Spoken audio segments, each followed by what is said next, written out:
Get your ears wrapped around the Golden State Media Concepts Basketball Podcast. All the scoop you need to know, from college basketball to the NBA and even March Madness. News of your rising stars, topics on and off the hardwood. This is the Golden State Media Concepts Basketball Podcast.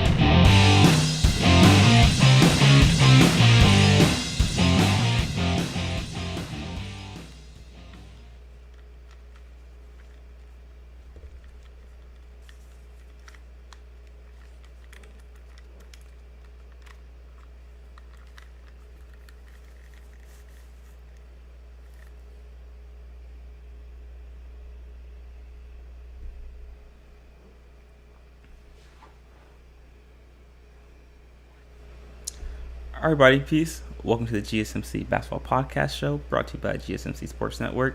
As you guys know, I'm Casuan Cottle, and we have got a wonderful show in store for you today, guys. We are going to be covering or previewing the second round matchups in the WNBA playoffs.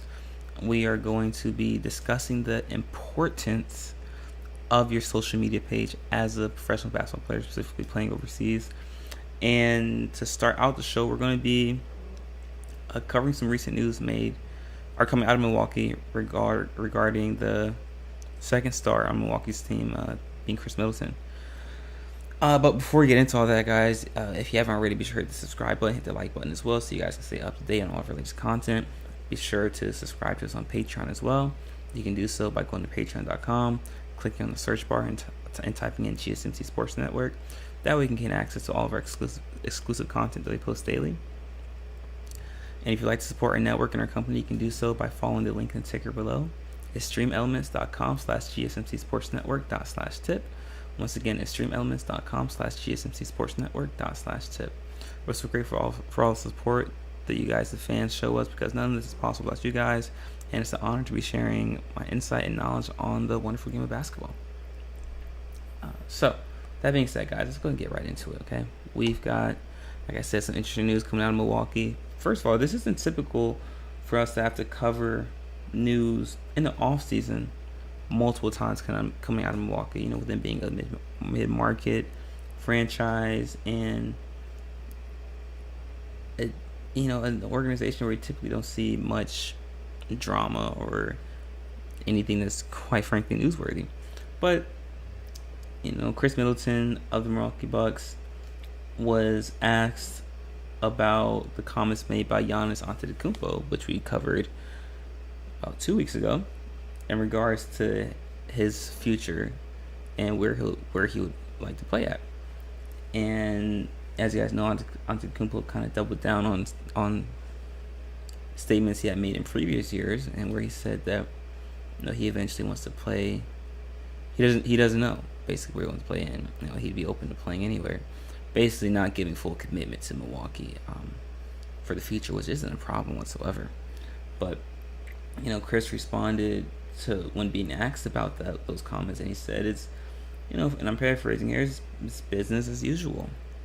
We have to remember that Khris Middleton and Giannis Antetokounmpo have been teammates since 2014, if I'm not mistaken, and so these guys know each other pretty well. I can't speak on how close they are or what the relationship's like off the court, but Khris Middleton is someone who knows Giannis quite well out of all his teammates, and Khris understands when listening to comments like this made by Giannis that you don't read too much into it, because this is consistent. This has been the norm for him, right? And Khris kind of says that. He says this is nothing new. That, and I'm paraphrasing here, that this is a stance that Giannis has made every time contract extensions, the talks of contract extension have come up, and this is nothing new, and this is pretty much business as usual. And he clarified that obviously Milwaukee wants him, and that wants him back, and his teammates want him back, and he's a good teammate. He's one of the best players in the world. So for Khris Middleton, I like his approach, because he also stated that this doesn't affect him personally, and he doesn't think it affects us as a team. So Khris understands that the life moves on, and everything in life is pretty much temporary, and you have to be willing to be able to adjust and move forward in any circumstance. So Chris understands that.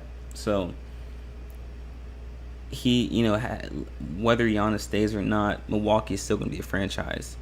And, whether Chris is there after Giannis leaves or not remains to be seen. But he has to keep moving forward, and he has to continue to focus on his career. And that's a realistic mindset that these players have. People think that, especially the fans, that these NBA superstars are always discussing with their teammates their futures and their and where they want to play next. And that's not always the case, because these players' teammates aren't always as close as we think they are. So I think this is a realistic and refreshing perspective and insight into how the dynamic of these teammates and the relationships. So Chris understands that he has to keep moving forward, and he's going to continue to play his game regardless whether Giannis is there or not. But because what we do here is we have to be a little bit forward thinking and be able to have a little bit of discernment when reading these comments. This does tell me, though, that Chris Middleton wouldn't be surprised if Giannis leaves, which tells me that Giannis has either expressed some sort of frustration, or through his actions is showing that he might be on his way out. And this is something we talked about before. I fully expect Giannis to leave, especially if he doesn't sign his extension, which is now available for him. Milwaukee hasn't offered a full extension yet, but I fully believe that Giannis will be gone. If not within the next 2 years, maybe even after this year, if he doesn't sign his extension.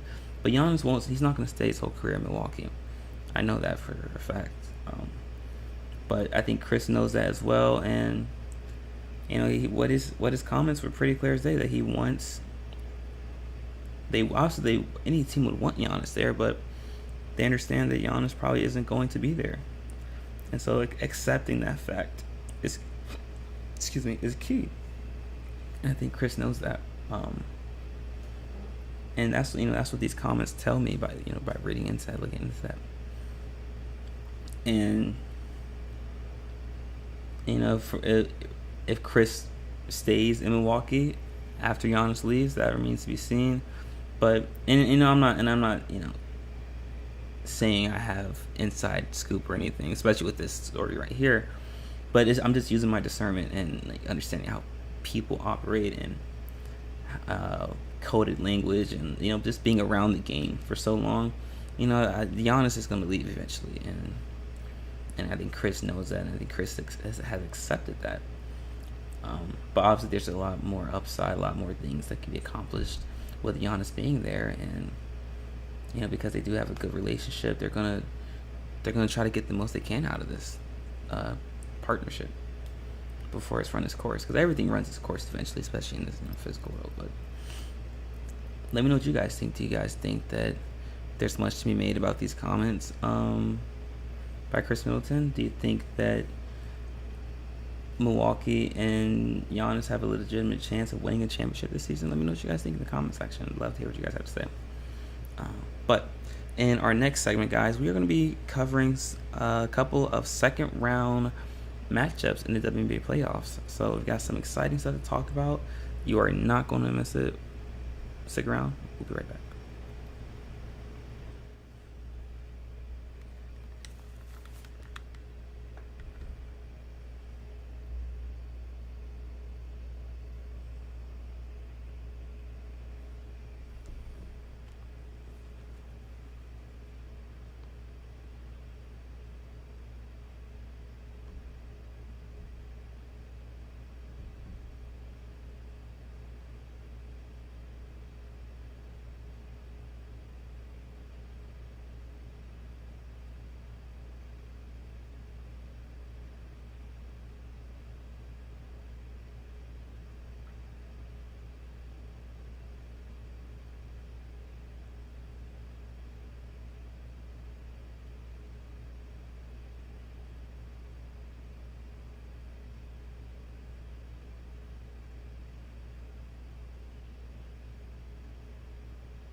right, welcome back. In case you missed the first segment of our show, we talked about the recent comments made by Chris Middleton in response to the comments made by Giannis Antetokounmpo. And we just talked about what that means for the Milwaukee franchise moving forward, and what that means for Giannis moving forward. And if you haven't already, guys, be sure to hit the subscribe button, hit the like button as well, so you can stay up to date on all of our latest content. Be sure to follow us on Patreon as well. You can do so by going to patreon.com and typing in GSMC Sports Network in the search bar. That way you can get access to all of our exclusive content that we post daily. And if you'd like to support our network and our company, you can do so by following the link in the ticker below. It's streamelements.com/gsmcsportsnetwork./tip. Once again, it's streamelements.com/gsmcsportsnetwork./tip. And if you haven't already, be sure to check out the other shows on our network as well, such as the GSMC Baseball Podcast, GSMC College Football Podcast, GSMC Fantasy Football Podcast, and the GSMC NFL Podcast as well. All of our hosts provide great insight, and it's an honor and a privilege to be working alongside them. And be sure to stick around for the last segment of our show. We're going to be discussing the importance of social media when it comes to your career as a professional basketball player, specifically overseas. But with that being said, guys, let's go ahead and get right into it. So we've got a second round matchup between the Liberty and the Sun. As you guys know, the Connecticut Sun closed out their series against the Minnesota Lynx last night in convincing fashion, winning by 20 points. On the road, be that in Minnesota, they were led by Elsa Thomas and Dewana Bonner, which has really been the case for them all season. Though I did pick Minnesota to win that series, Connecticut showed why. They still have a lot of championship pedigree, but despite losing Jonquil Jones to free agency and losing Bree Jones to injury this season. So, great win, great series win for Connecticut. And, they showed that they're going to be tough out at any point when they lose in these WNBA playoffs. Just know they're matched up with the New York Liberty, who are considered to be one of the super teams to go along with Las Vegas in WNBA. And currently, matchup predictor has New York winning this series. Has New York with a 71% chance of winning this series. And as you guys know, since it's the WNBA semifinals, it goes from a 3-game series to a 5-game series. New York has home court advantage in this series. And one thing where Connecticut was able to be successful at against Minnesota was their rebounding. They out-rebounded Minnesota in that series by 15 plus rebounds, and they got a lot of offensive rebounds. They were able to get a lot of offensive rebounds, which were able to generate second chance points from that. But coming up against this New York Liberty team that does an amazing job rebounding the ball due to the front court of Breonna Stewart and like I said, Jonquil Jones earlier. Connecticut might not have the rebounding advantage that they had against Minnesota, and one thing where the Liberty struggled in their last series against Washington was in the backcourt. I know Sabrina Ionescu had a game where she scored 36 points, but the next game she only had 11, and that's because Natasha Cloud and Ariel Atkins of the Mystics, and you can argue is the best defensive backcourt in WNBA. So they're able to stifle the scoring prowess and the offensive playmaking abilities of those New York Liberty guards with Ionescu and Vandersloot. And that can be a recipe for success, because that led to as I said, that led to a lot of success for Washington, because not only were they attacking them on the defensive end, but you could see that if you put pressure on them, on the New York guards, when they're on defense as well, you can tire them out. And that's what Natasha Cloud and Ariel Atkins did. They, not only gave them a lot of pressure when they were guarding them, but on the other side of the ball, they made sure to attack them early off of ball screens, attack them early in transition, get them moving their feet more often, and force them to open their hips and draw fouls from them. And, it put the New York guards in a spot that they weren't used to being in all season, and that's being in a spot where you got someone attacking you 24/7 on both ends of the court. And that can be a recipe for success for Washington, if they're able to do that. If Carrington and Heidemann and even Hayes, these guards are able to put pressure on the New York guards consistently on both ends of the court, then that'll take a lot of pressure off of Thomas and Bonner to score on or to play make on every possession. But we talked about in this Minnesota series how the Connecticut guards struggled to score, and Bonner and Thomas struggled to get help oftentimes throughout that series. And I don't know if Connecticut's guards will be able to do that. That'll be a key factor for them. And I don't know. The matchup between Bonner and Stewart, it'll be an interesting series. Surprisingly, not surprising, but Dawn Bonner did a good job of matching up with Nafisa Collier in that first round matchup. And though I think, if I'm not mistaken, Collier averaged 17 points in that series, or 18 points, and every time she was getting double teamed, they did a good job. Connecticut did a good job drawing that double team. But even in the one-on-one matchups, either come off a ball screen or late in the shot clock, Bonner did a great job of walling up Collier and even beating to her spot at some points on the drive. So it'll be interesting to see how Bonner matches up with Breonna Stewart. I'm assuming that's what the matchup will be, and how they play Jonquel Jones, because I'm not sure they have anyone that can just match up, one-on-one with Jonquel Jones on the defensive side, and they might have to gang rebound. Or I know they have to gang rebound. Connecticut will, but if they can keep New York off the boards, and if the guards for Connecticut can be aggressive and score early and score often and generate easier shots by pushing the ball in transition for Connecticut, then that puts Connecticut in a very realistic chance to win this series. But if you had to ask me right now, I have Connecticut. Sorry, not Connecticut. I have New York winning the series in 4 games. Just like I said, just off of pure talent. This is one of the best teams we've seen ever assembled. But it is a winnable series for Connecticut. It is a winnable series for Connecticut, but I think the size advantage and the lack of scoring on Connecticut's backcourt is going to prove fatal for them. And like I said, I have New York winning this series in 4 games. But it will be an exciting series nonetheless. But let me know what you guys think. What do you guys think about this Connecticut Sun New York Liberty matchup? Who do you think is going to win this series? Who do you think are going to be standout players on each team? And in our next segment, guys, we're covering another second round matchup in the WNBA playoffs between the Vegas Aces and the Dallas Wings. That's gonna be an interesting matchup for sure as well. And both these matches are gonna be interesting, but looking forward to covering all that in our next segment. So guys, be sure to stick around. You're not gonna miss any of it.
All right, everybody, welcome back. In case you missed the first two segments of our show, we discussed the recent comments coming out of Milwaukee, made by Chris Middleton in regards to Giannis' stance on where he'll be playing at after his contract expires in Milwaukee. And in the previous segment, we gave a preview for the second round matchup of the WNBA playoffs between the Connecticut Sun and the New York Liberty. And be sure to stick around for the last segment of our show where we discuss the importance of social media in regards to your professional career as a basketball player, specifically overseas. And in this segment, guys, we're going to be discussing another second round matchup in the WNBA playoffs between the Las Vegas Aces and the Dallas Wings. A very exciting matchup that I'm excited to cover with you guys. But before we get started, if you haven't already, be sure to hit the subscribe button, hit the like button as well, so you guys can stay up to date on our latest content that we post daily. And be sure to follow us on Patreon as well. You can do so by going to patreon.com, clicking on the search bar and typing in gsmcsportsnetwork.com. There you can gain access to all of our exclusive content that we post daily. If you'd like to support our network and our company, you can do so by following the link in the ticker below. It's streamelements.com/gsmcsportsnetwork./tip. Once again, it's streamelements.com/gsmcsportsnetwork./tip. None of this is possible without you guys, the fans. We're just real grateful for all the support that you show us, and it's an honor to have this platform to share with you guys. And it's a privilege to hear what you guys have to say, to hear your thoughts as well. I know you guys have amazing insight and tidbits and analysis as well. So, it's a privilege to hear what you guys have to say. But excuse me. With that being said, though, let's excuse me. With that being said, let's get right into it. We got a very exciting matchup between the Vegas Aces and the Dallas Wings.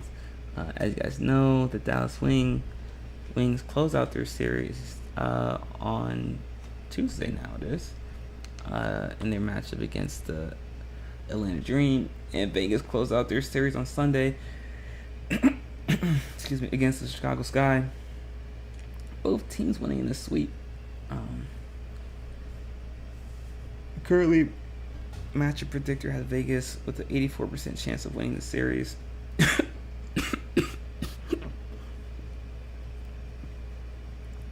Excuse me. Sorry. And as you guys know, it's a 5-game series because it's the second round. And Vegas has home court advantage. Series starts on Sunday. And, Dallas has the WNBA's most improved player, Satu Sabali, who just won the award last night, if I'm not mistaken. And they have one of the more exciting guards in the WNBA, and Enrique Ngabawale. But we know how Vegas, I think, especially if they're able to win the championship this series, has the best WNBA team ever assembled, with Kelsey Plum and Chelsea Gray and Jackie Young and Aisha Wilson. All this without even having Candace Parker, who's not healthy right now. But I do think this is going to be an exciting matchup. Dallas is a team. If there's a team in the WNBA that can run the court, that can run the floor with Vegas, it is Dallas. It is Dallas.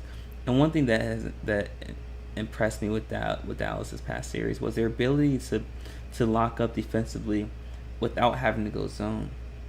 I thought it was, they did an amazing job specifically playing Ryan Howard and giving her contact on those ball screens, and they did a good job hedging and recovering. With a player like Ryan Howard, holding her under 20 points is something that you should tip your hat to and be happy about, because she's one of the best scorers in the league, and they were able to do that with Ryan Howard. And I know that Atlanta doesn't have the firepower that Vegas does, but you can still apply those principles and those concepts. With Chelsea Gray, you give her ball pressure and you allow her to if Chelsea Gray is shooting every time because you go under the ball screen, then you kind of live with that, and hard closeout. And something that things that Dallas did well, then they closed out hard, especially on the wings, and being able to have controlled closeouts on Vegas with players like Kelsey Plum and Jackie Young, who shoot the ball phenomenally off the catch. It's going to be important, but also their transition defense. One thing I liked out of Dallas during this last series, they did a good job of stopping the ball early, and they did a good job of communicating, on their secondary break, on their fast break defense, and matching up quickly, and preventing easy buckets in transition, which is something that Atlanta liked to do, but they did a good job of neutralizing that. And if they can have any sort of resemblance of that success that they had in Atlanta against Vegas, then it's going to put them in prime position to be competitive and if not upset Vegas in this series. The key to Vegas is they're going to have to continue to do what they're doing by attacking early, attacking often, and feeding it into A'ja Wilson early in the game. And you want to get the bigs to Dallas in foul trouble. I don't know if the bigs in Dallas have the speed and the foot speed to stay with A'ja Wilson, and that's going to be something that Vegas can take advantage of. But one thing that is going to be a positive for Dallas is their depth. They go about 8 or 9 players deep because they run the court so much, and they do a lot of traps off of ball screens. And typically see that with teams like that like to run the court and like to trap. They go 8 or 9 deep, and that depth could be a positive, and they could use that to their advantage when playing Vegas. You can trap more, you can push the ball more, because as Vegas is a team that only goes 6-7 players at the most deep into their rotation due to injuries. But that is why I believe that Dallas has a very good opportunity to upset Vegas in this series. And like I said, to start off the week, if there's a team that can upset either Dallas or either Vegas or New York, it will be Dallas. And they I wouldn't be surprised if Dallas steals one in Vegas to start out the series. And I think it's going to be a great matchup. I do think it's a great matchup. It's going to be a great series. I think it will go 5 games. But I do have Vegas winning the series. Once again, just simply off their talent level. And I do think that Dallas has I think they have the 3rd best player in the league in Satu Sabali, and top 10 player in the league in Enrique Gumbawali. And and they have also still one of the best rebounders in the league in Tierra McCowan, and one of the best defensive players in the league in Natasha Howard. So this is a team that is going to put up a great fight, and it's going to be a great matchup, great test for Vegas. But I just think that the talent level in Vegas is just too much, honestly, for any team at this point. But I think it's going to be an exciting series. I do think it will go 5 games. And I wouldn't be surprised if Dallas steals game 1 from Vegas this Sunday. But let me know what you guys think. Who do you guys think is going to win this matchup between Dallas and Vegas? How many games do you think it will go? What are the chances you think of Dallas pulling off the upset? What are the chances of that happening? And who do you think is going to be the most important player in this series for each team? Let me know what you guys think in the comments section. I'm very much looking forward to hearing what you guys have to say about all this. But guys, in our next segment, we are going to be discussing the importance of your social media when it comes to finding a job as a professional basketball player, specifically overseas. And that's gonna be a great topic, and I'm sure you guys are gonna learn a lot from listening to that subject. So be sure to stick around, guys. You're not going to miss it. We will be right back.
Everybody, welcome back. In case you missed the first 3 segments of our show, we discussed the recent comments made by Chris Middleton in regards to, in response to what Giannis said about his career or his future in Milwaukee, and we also covered the second round matchups in the WNBA playoffs between the Liberty and the Sun and the Aces and the Wings, and we just gave our preview predictions for those matchups. Both very exciting matchups in WNBA, so be sure to check those out. And in this last segment, we're going to be discussing the importance of your social media in regards to obtaining a job as a professional basketball player overseas. But before we get started, guys, if you haven't already, be sure to hit the subscribe button, hit that like button as well, so you guys can stay up to date on all of our latest content. And be sure to follow us on Patreon as well. You can do so by going to patreon.com, click on the search bar, and typing in GSMC Sports Network. That way you can gain access to all of our exclusive content that we post daily. And if you'd like to support our network and our company, you can do so by following the link in the ticker below. It's streamelements.com/gsmcsportsnetwork./tip. Once again, it's streamelements.com/gsmcsportsnetwork./tip. None of this is possible without you guys as fans. We're just grateful for all the love and support that you show us, and it's an honor to be here. It's an honor to do this, and I'm grateful for it. So that being said, let's go right into it, guys. So our last segment, guys, I want to cover the importance of your social media as a professional basketball player, as a professional athlete in general, but specifically a professional basketball player in regards to overseas jobs. So, just like with any job in your resume and you're applying, and your information is public, right? So, HR departments can look up your information, your Facebook profile, your Instagram profile, your Twitter, your TikTok, whatever social media you might have, right? And the caveat or the way to get around that when you're applying for, HR job or regular jobs, is to keep your profile, your social media private, right? Keep it on private, so that way the only people who can see it are people that you accept as friends and followers. The issue with that, with that in overseas, is that, as a professional basketball player, a lot of, the same as the NBA, you getting jobs is somewhat based on your marketability. And, can the team that signs you generate money through fan turnout and through advertisements based on you being there? And, same way it works here, same way it works overseas. If teams see that you have a little bit higher following count, or they at least see that you're active on social media, they might be more inclined to sign you, and because it's easier to market you, right? And it's not as big of an issue or big of a factor when it comes to guys in the NBA getting jobs, but it still plays a bit of a factor. And so you almost have to keep your profile public if you're a professional basketball player, because teams are looking for that.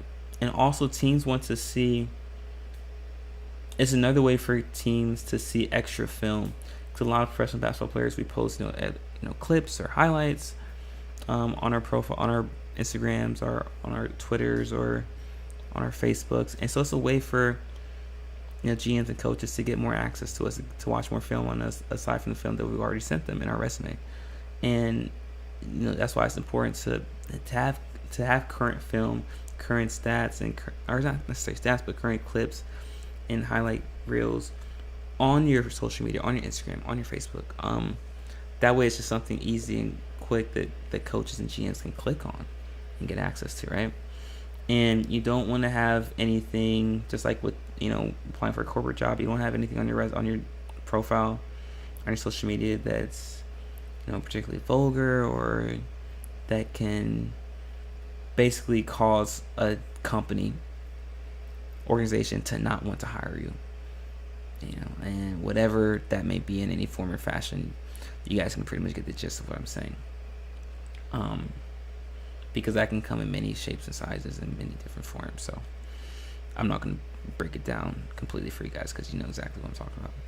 But it's important keeping it clean. And another thing, quite frankly, and this is the caveat that I really want to give, is making sure that you're, as a GM and as a coach, when they look at our profiles as professional basketball players, they want to be able to say, okay, this guy plays basketball. They don't want to have to question whether this guy is a professional athlete.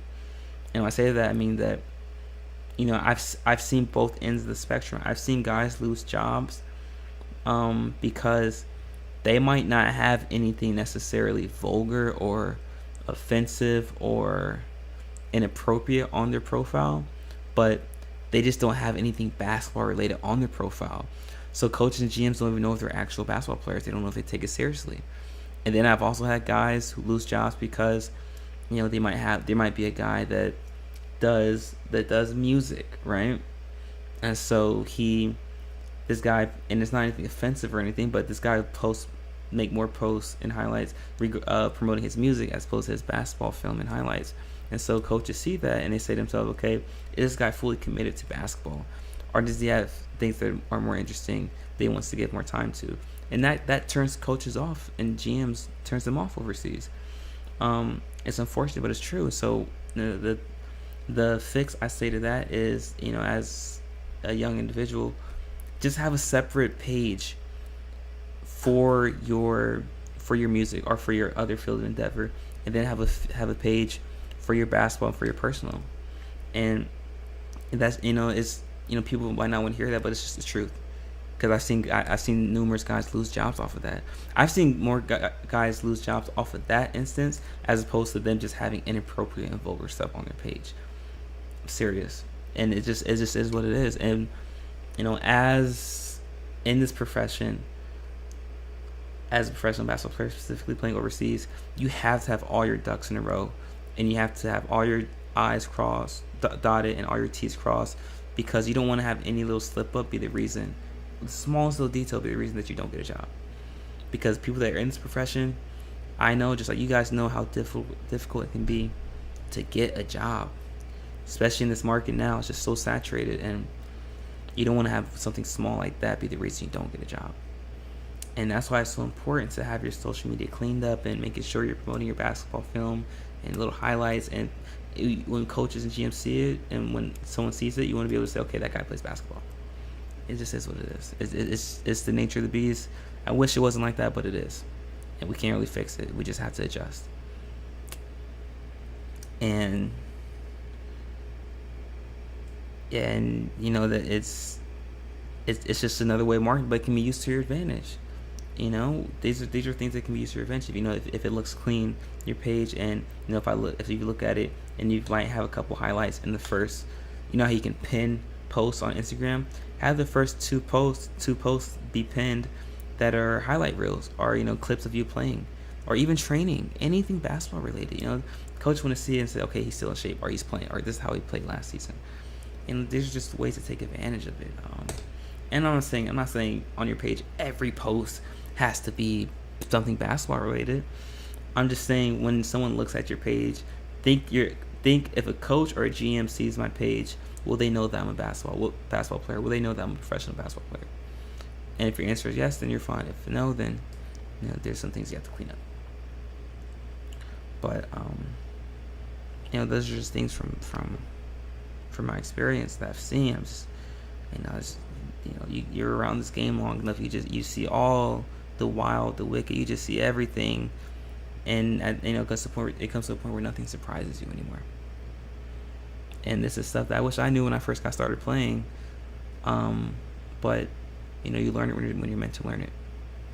And now all we can do is give the information back to people that are rookies and people that are preparing for this next journey of playing basketball overseas. But let me know what you guys think about that. It's always interesting to hear what people have to say about that, especially people that aren't professional athletes, but they might work in a different realm or sphere. But guys, that's all we have for our show for today. Thank you so much for tuning in. If you haven't already, be sure to hit that like button, hit the subscribe button as well. Be sure to follow us on Patreon also. And if you haven't already, be sure to check out our other shows as well. The GSMC Baseball Podcast, GSMC College Football Podcast, GSMC Fantasy Football Podcast, and the GSMC NFL Podcast as well. All of our hosts provide great insight on the sports that they're covering, and it's an honor to work alongside them because they're some of the best in business, and I'm honored. And it's a privilege to hear what you guys have to say, hear your thoughts and your insight on anything and everything basketball. So that being said, guys, we'll be back again same time tomorrow at 5:30. And until then, continue to stay safe, be vigilant, make smart decisions, and until next time, guys, peace.